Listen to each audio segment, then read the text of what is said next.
Hello అండి, ఈరోజు అలసందల వడలు ఎలా చేయాలో చూద్దాం. కావలసిన పదార్థాలు: అలసందలు ఒక అరకిలో వరకు ఉంటాయండి. ఇవి రాత్రంతా నానబెట్టాలి. తర్వాత వాటిని శుభ్రం చేసుకొని పక్కకు పెట్టుకోవాలి. వాటి కోసం పచ్చిమిర్చి ఒక 5-6 ఉంటాయి, ఒక 2 ఎండుమిర్చి, ఒక అంగుళం అల్లం.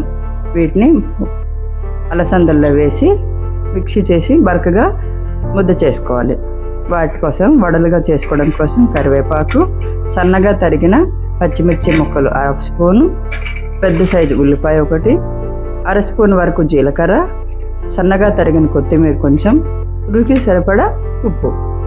ఇప్పుడు అలసందరిని పేస్ట్ చేసి పెట్టుకొని వచ్చిన తర్వాత ముందుగా మనం తీసి పెట్టుకున్న 1 రెబ్బ కరివేపాకు, సన్నగా కట్ చేసిన 1 స్పూన్ వరకు పచ్చిమిర్చి, 1 కప్పు వరకు సన్నగా తరిగిన ఉల్లిపాయలు,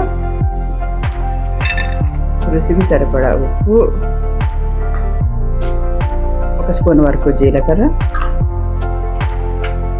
సన్నగా తరుక్కుని కొత్తిమీర అన్నీ కూడా వేసుకొని మనం ముందుగా పేస్ట్ చేసి పెట్టుకున్నాం కదా, అందులో మొత్తం కలిసేలాగా కలుపుకొని వడలుగా తయారు చేసుకోవాలి.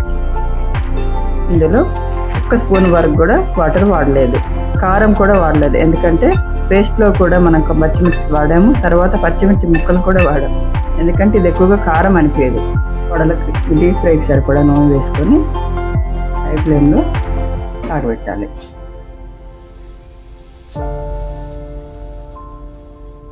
నూనె కాగిందో లేదో తెలుసుకోవడానికి మనం కొంచెం పిండి వేసాం కదా, అది పైకి తేలిందంటే నూనె కాగినట్టే. ఇప్పుడు వడలుగా వేసుకుందాం.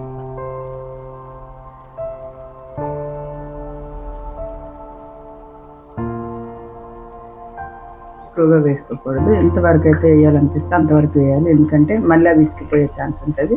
ఒక 10 నిమిషాల దాకా కూడా వాటిని కదపకుండా వాటంతట అవే పైకి తేలే అంతవరకు కూడా ఆగాలి. ఆ తర్వాత వాటిని టర్న్ చేసుకోవాలి. గోల్డెన్ బ్రౌన్ కలర్ వచ్చేంత వరకు కూడా వాటిని ఫ్రై చేసుకుంటే క్రిస్పీ అయిన అలసంద వడలు రెడీ అవుతాయి.